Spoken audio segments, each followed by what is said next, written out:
चित्रकूट, जहां हिंदू एकता महाकुंभ में संघ प्रमुख मोहन भागवत संबोधित कर रहे हैं।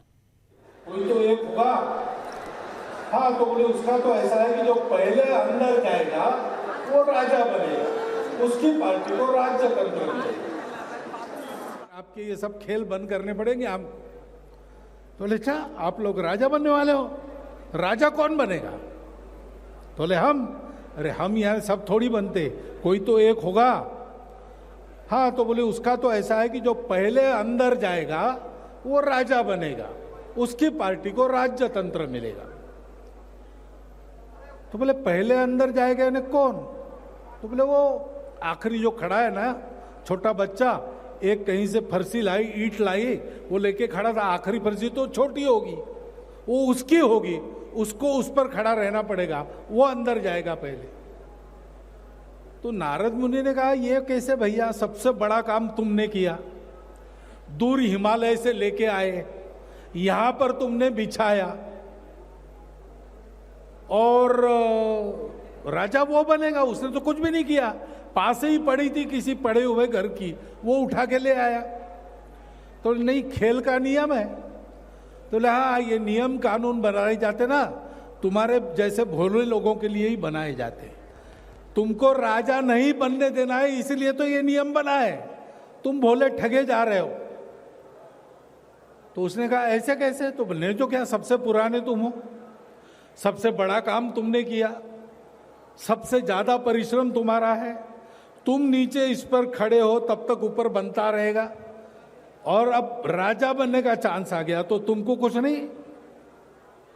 नारायण नारायण ऐसे कहकर नारद मुनि चले गए, लेकिन इसके दिमाग में तो कीड़ा डाल दिया।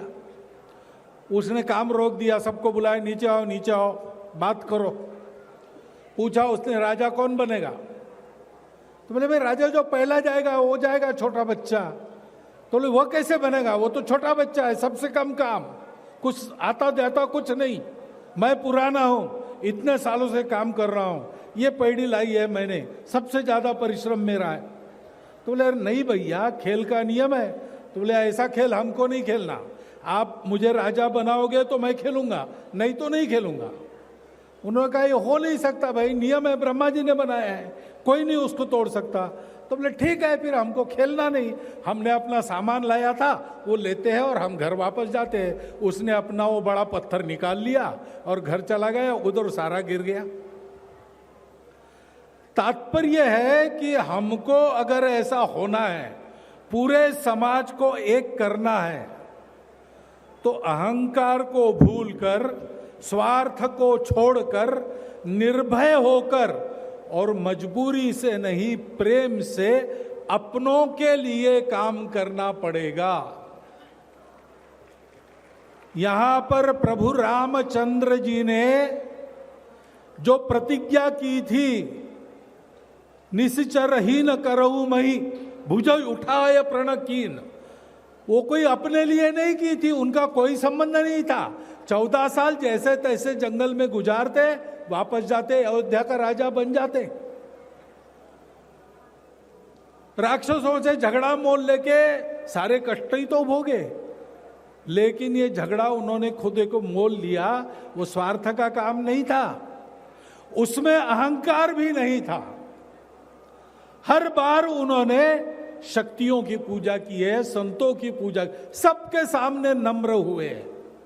और एक रामायण में तो कहानी ऐसी है कि रावण को बाण लगा, मृत्यु भूमि पर पड़ा है, रणभूमि में, तो लक्ष्मण जी को राम कहते हैं कि जाकर रावण को नम्रता पूर्वक प्रणाम करो और राज्य प्रशासन की विद्या उससे सीख लो, वो सबसे बड़ा विद्वान है।